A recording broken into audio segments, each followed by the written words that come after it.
World cup 2023 जिसका official schedule सामने आने से पहले ही भारतीय क्रिकेटर्स और भारतीय मीडिया ने पाकिस्तान का मजाक उड़ाना शुरू कर दिया था और इसमें नंबर 1 भारत के जनाब साबिक ऑलराउंडर, भारत के साबिक कप्तान सौरव गांगुली थे, जिन्होंने यह स्टेटमेंट दी थी कि जनाब पाकिस्तान को पिछले चंद सालों में भारत वन साइडेड जो मात है वो दे चुका है। पाकिस्तान को हर दफा भारत जो है वो जनाब अच्छी तरह से मधोलता है। तो इस दफा फिर से पाकिस्तान के जो चांसेस हैं वो वर्ल्ड कप में इंतहाई कम है और पाकिस्तान के साथ मैच खेलने से ज्यादा हमें जनाब ऑस्ट्रेलिया के साथ मैच खेलने में मजा आता है। लेकिन अब जनाब दुनिया क्रिकेट के दो बड़े लेजेंड्स,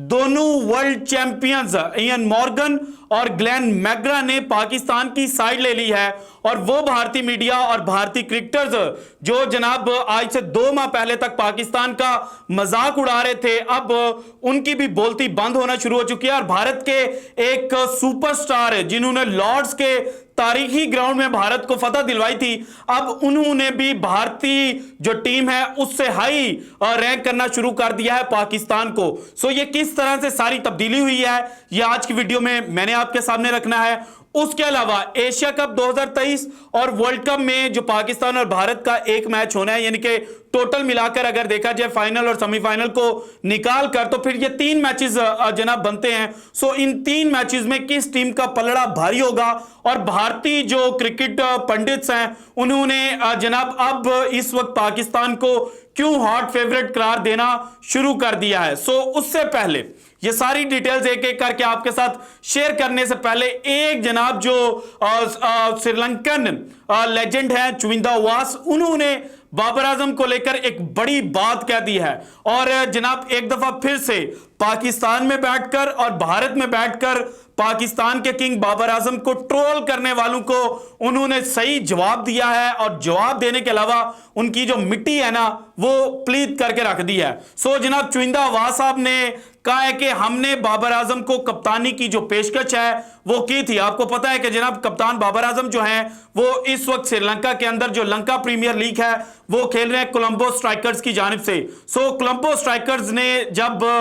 जनाब डिक्वेला को कप्तान अनाउंस किया तो उस वक्त पाकिस्तान में बैठकर जो बाबर आजम को कप्तानी से हटाना चाहते हैं और भारत में जो जनाब बुग़्ज़े बाबर में डूबे हुए सारे क्रिकेट पंडित्स हैं उन्होंने ये कहा था कि जनाब ये आपका नंबर 1 है जिसको जनाब जो श्रीलंका प्रीमियर लीग में कप्तानी ही नहीं दी जा रही। तो अब उन्होंने कहा है कि जनाब कप्तान बाबर आजम ने खुद जनाब ये चुना था कि वो एज अ बैट्समैन खेलना चाहते हैं और साथ ही उन्होंने हिंदुस्तान टाइम्स को इंटरव्यू देते हुए ये इंकशाफ भी किया है कि भाईजान बाबर आजम के लंका प्रीमियर लीग में आने से और कोलंबो स्ट्राइकर्स का हिस्सा बनने से जो जूनियर्स हैं उनको बहुत कुछ सीखने को मिलेगा क्योंकि बाबर आजम एक वर्ल्ड क्लास प्लेयर है। सो जनाब अब वो सारे ट्रोलर्स किधर हैं जो कहते थे कि जनाब ये बाबर आजम नंबर 1 है। बाबर आजम को आप कहते हो कि जनाब इसने T20 के अंदर जो धोनी है उससे ज्यादा मैचेस जितवाए हैं, इसको तो T20 की जो एक छोटी सी लीग है उस छोटी सी लीग के छोटी सी जो टीम है उसकी कप्तानी जनाब इंटरनेशनल लेवल पर नहीं मिल रही। लेकिन अब जनाब उन सारे ट्रोलर्स के जो मुंह है वो बंद होने जा रहे हैं और अब उनको मुंह छुपाने की जो जगह है वो भी नहीं मिलेगी। इसके बाद जनाब सौरव गांगुली ने दादागिरी दिखाई थी और माइंड गेम खेलना शुरू की थी। लेकिन अब जनाब ग्लेन मैकग्रा और इयन मॉर्गन दोनों, जनाब इयन मॉर्गन ने तो रिसेंटली 2019 में जो लास्ट ओडीआई वर्ल्ड कप हुआ था वो इंग्लैंड की जो झोली है उसमें डाला था। इयन मॉर्गन ने जो प्रेडिक्शन किया उसने कहा कि भाईजान पाकिस्तान, इंग्लैंड, इंडिया और ऑस्ट्रेलिया को जनाब मैं सेमीफाइनल में देख रहा हूं वर्ल्ड कप 2023 में। और इसके अलावा ग्लेन मैकग्रा जो हैं वो तो एक कदम मजीद आगे बढ़ गए, उन्होंने कहा कि जनाब पाकिस्तान की टीम बहुत अच्छी है, पाकिस्तान की टीम सेमीफाइनल खेलती हुई मुझे नजर आ रही है। इसके बाद जनाब ऑस्ट्रेलिया की उन्होंने बात की, उन्होंने कहा कि आप ऑस्ट्रेलिया को राइट ऑफ नहीं कर सकते, ऑस्ट्रेलिया की जो रिसेंट परफॉर्मेंस है वो भी बहुत अच्छी है और इंग्लैंड जो है वो तो जनाब पिछले चंद सालों से बहुत अच्छी क्रिकेट खेला है। सो ये तीनों टीमें जो हैं ये मेरी वर्ल्ड कप 2023 की जो सेमीफाइनलिस्ट टीमें होंगी उनमें शामिल है। जबकि भारत को लेकर उन्होंने ये नहीं कहा कि जनाब भारत बहुत अच्छी क्रिकेट खेल रहा है, भारत के हवाले से सिर्फ उन्होंने ये कहा कि चूंकि भारत अपने होम कंडीशंस में खेल रहा होगा इसलिए भारत को एक एज हासिल है। यानी कि अब यह बात पता चली है, ग्लेन मैकग्रा ने डायरेक्ट जनाब एक जायब जो है वो बीसीसीआई पर दिया है और कहा है कि जनाब आप सिर्फ और सिर्फ फेवरेट इसलिए हैं क्योंकि आप अपने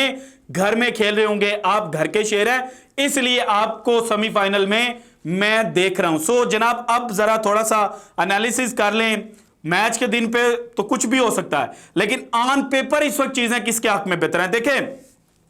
पाकिस्तान के जो प्लेयर्स हैं उनमें अगर बैटिंग जो पाकिस्तान की है वो कंपैरिजन किया जाए भारत के साथ, सो आईसीसी की जो रैंकिंग है उस रैंकिंग में पाकिस्तान के इस वक्त 3 बल्लेबाज जो हैं वो टॉप 10 में शामिल हैं। कप्तान बाबर आजम ओडीआई के नंबर 1 बैट्समैन, फखर जमान ओडीआई के नंबर 3 बैट्समैन और इमामुल हक ओडीआई के नंबर 4 बैट्समैन। जबकि जो टॉप 10 बैट्समैनों की लिस्ट है उसमें भारत के शुभमन गिल जो हैं उनका 7वां नंबर है, और उसके अलावा विराट कोहली जो हैं जिन्होंने कम मैचेस खेल रखे हैं उनका जो नंबर है वो है 9। और जनाब 2021 से लेके 2022 का अगर स्टार्ट देखा जाए तो विराट कोहली की फॉर्म भी नहीं थी, लेकिन फिर भी विराट कोहली जो है वो टॉप 10 में है। और अगर नंबर्स, इन नंबर्स को देखा जाए तो फिर पाकिस्तान को जो बर्तरी है वो हासिल है। इसके बाद अगर बॉलर्स की बात की जाए तो इंडिया के जो मोहम्मद सिराज हैं वो इस वक्त नंबर 4 पोजीशन पर हैं, जबकि शाहीन शाह अफरीदी पाकिस्तान के वो नंबर 9th पोजीशन पर हैं। इसके बाद कुलदीप यादव जो हैं वो टॉप 10 से जब बाहर निकला जाए तो कुलदीप यादव जो हैं वो 14वें या 15वें नंबर पर नजर आ रहे हैं, जबकि पाकिस्तान के जो हारिस रऊफ हैं, पाकिस्तान के नसीम शाह हैं, वो जनाब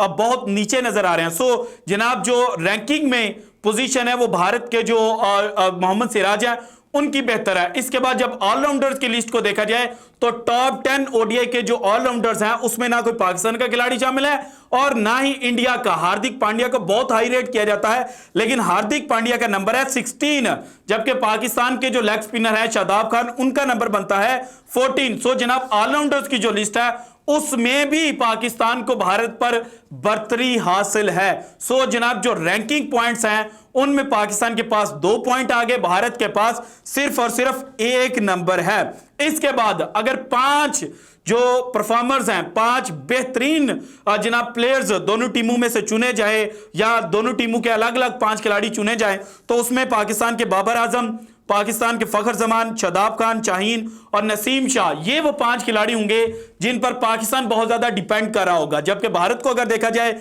इसमें जनाब शुभमन गिल, विराट कोहली, हार्दिक पांड्या, मोहम्मद सिराज और कुलदीप यादव जो हैं ये बहुत ज्यादा जनाब जो परफॉर्मर्स हैं या मेन परफॉर्मर्स की जो लिस्ट है उसमें शामिल होंगे। सो जब मेन परफॉर्मर्स को देखा जाता है, इंडियन कंडीशंस को देखा जाता है, पाकिस्तान प्लेयर्स जो हैं वो इंडिया में खेले नहीं हुए, सो इंडिया को एक क्लियर एज जो है वो जरूर हासिल है। लेकिन इसके बाद जो बाकी 11 अच्छे खिलाड़ी होंगे जिन्होंने चिप इन करना है, जिन्होंने छोटी छोटी कंट्रीब्यूशंस करनी है, वहां पर पाकिस्तान को जनाब भारत से जो बर्तरी है वो हासिल है। पाकिस्तान के इमामुल हक नंबर 4 बैट्समैन है जनाब ओडीआई रैंकिंग के अंदर, ये अच्छे रन जो हैं वो स्कोर कर सकते हैं। मोहम्मद रिजवान जो हैं उनकी जो T20 तर्ज की फॉर्म है वो तो ओडीआई में नहीं है, लेकिन ओडीआई में ये उतना गंदा भी नहीं खेल रहे। इसके बाद इफ्तिखार अहमद जनाब किसी वक्त भी जो बॉल है उसको बाउंड्री की सैर करवा सकते हैं। हारिस रऊफ जो बॉलिंग में शाहीन शाह अफरीदी और नसीम शाह को जनाब हेल्प आउट करेंगे, ये भी इस वक्त जनाब दुनिया के जो बेहतरीन बॉलर्स हैं उनमें काउंट हो रहे हैं। उसके बाद उसामा मीर के चांसेस हैं कि वो पाकिस्तान की जो प्लेइंग 11 है उसमें शामिल हो सकते हैं। सो जनाब ये प्लेयर्स जो है, इसकी जो न्यूजीलैंड के खिलाफ रीसेंट सीरीज हुई थी उसमें परफॉर्मेंस बहुत अच्छी थी। जबकि आगा सलमान को भी हम राइट ऑफ नहीं कर सकते। आगा सलमान जो है वो चिप इन करते हैं अपनी जनाब जो ऑफ स्पिनिंग बॉलिंग है उसके साथ, और उसके अलावा जो इनकी छोटी छोटी कंट्रीब्यूशंस हैं जनाब बैटिंग में वो बड़ी इंपॉर्टेंट है। सो जनाब जो प्लेयर्स चिप इन करते हैं वहां पर पाकिस्तान को एज हासिल है, क्योंकि भारत के पास रोहित शर्मा है, रोहित शर्मा की फॉर्म नहीं है। इसके बाद ईशान किशन ऊपर वाले नंबरों पर खेलते हैं, नीचे वाले नंबरों पर यानी कि 4-5 पर खेलने का इनको उतना ज्यादा एक्सपीरियंस नहीं है। और उसके अलावा सूर्या कुमार यादव जिस तरह से ओडीआई के अंदर एक्सपोज हो चुके हैं उसके बारे में मुझे बताने की जरूरत नहीं है। और उमरान मलिक बॉलिंग में देखा जाए और जनाब अभी तक इनके पास पेस तो है लेकिन इनको उस तरह से चांसेस नहीं मिले, और वर्ल्ड कप जैसे बड़े इवेंट के अंदर जनाब इनको चांस मिलना और वहां पर परफॉर्म कर जाना ये जनाब अनप्रेडिक्टेबल ही हो सकता है। और इसके अलावा जनाब जो चाहल है उन पर भी इंडियन टीम जो है वो उस तरह से भरोसा नहीं कर रही। सो जनाब जो चिप इन वाले प्लेयर्स हैं वहां पर पाकिस्तान को अगेन जनाब जो प्रायोरिटी है, जो ऊपर पाकिस्तान का हाथ है वो नजर आता है। इसके बाद भारत का जो सबसे मेन प्रॉब्लम है वो इनके 3 प्रॉब्लम्स हैं। बुमराह जनाब इंजरी से वापस आ रहे हैं। आयरलैंड की सीरीज T20 सीरीज में इनको कप्तान बनाया गया, लेकिन अगेन इनकी जो फिटनेस है वो चेक करना होगा कि जनाब ये 10 ओवर फेंक भी सकेंगे और फुल रिदम में भी होंगे या नहीं, ये एक बहुत बड़ा सवाल है। केएल राहुल और शिराज अय्यर, इनको जनाब जो एशिया कप के लिए जनाब 24 से 29 अगस्त तक एक कैंप लगना है, उसमें इनवाइट किया गया। कहा गया कि आप लाजमी रिपोर्ट करें, चाहे आप इंजर्ड ही क्यों ना हो, लेकिन जनाब इनका वर्ल्ड कप में स्ट्रेट अवे आना और वहां पर परफॉर्मेंस करना, अगेन जनाब ये एक बहुत बड़ा सवाल है। और भारत की जो इस वक्त जनाब ऑन पेपर चीजें लग रही हैं वो सेटल डाउन नहीं है, और इसी जनाब जो अनसर्टेनिटी है इसको देखकर मोहम्मद कैफ ने यह कहा कि जनाब पाकिस्तान को इस वक्त जो अपर हैंड है वो भारत पर हासिल है। सो अब वो तमाम भारतीय क्रिकेट पंडित जो अपनी आवाम को खुश करने के लिए बड़े बड़े दावे करते थे और कहते थे कि जनाब पाकिस्तान तो हमें हरा ही नहीं सकता, पाकिस्तान के साथ तो जनाब अब वन साइडेड मैचेस होते हैं, तो भाईजान इस दफा जो चीजें हैं वो चेंज हो सकती हैं। इस दफा 8-0 नहीं होगा, बल्कि बहुत ज्यादा चांसेस हैं कि 7-1 हो जाएगा। भारत वर्ल्ड कप में पाकिस्तान से 7 दफा जीता होगा ओडीआई वर्ल्ड कप में, और पाकिस्तान जो स्ट्रीक है भारत की विनिंग स्ट्रीक उसको एंड कर देगा, और पाकिस्तान जो है वो जनाब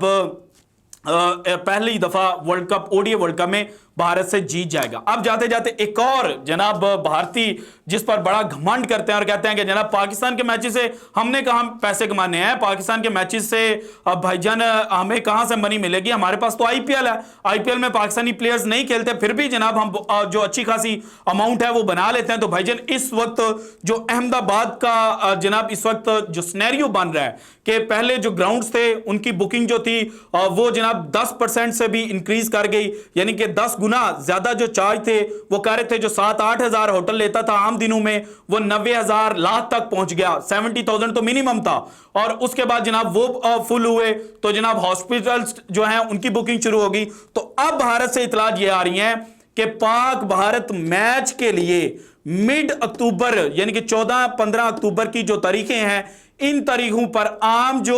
एयरफेयर्स हैं जो 4 से 7 हजार के दरमियान होते हैं, भारत की डिफरेंट सिटीज में ट्रैवल करने के लिए हवाई जहाजों का जो किराया होता है वो इस वक्त जनाब ट्रैवल एजेंट्स के मुताबिक 50,000 को क्रॉस कर चुका है। सो अब आप खुद बताएं कि पाकिस्तान अगर वर्ल्ड कप 2023 का बायकॉट करता है तो फिर भारत जो है वो किसको खेलता हुआ देखेगा, क्योंकि जो ट्रैवल एजेंट्स हैं उनके मुताबिक ना ही इफ्तिताही मैच का इतना जनाब इस वक्त क्रेज है, ना ही फाइनल मैच का क्रेज है, और उसके अलावा भाईजान भारत के जो बाकी मैचेस हैं उनका भी इतना क्रेज नहीं है। सिर्फ और सिर्फ पाकिस्तान के साथ जो भारत का मैच है उसको लेकर इस वक्त जो दुनिया है वो शदई हो चुकी है। So this is it from today's episode. अगर आपको वीडियो पसंद है तो लाइक कीजिएगा, ज्यादा से ज्यादा शेयर कीजिएगा, अपनी कीमती राय का इजहार लाजमी कीजिएगा, और अगर आपने अभी तक चैनल को सब्सक्राइब नहीं किया तो कर दें। शुक्रिया, अल्लाह हाफिज।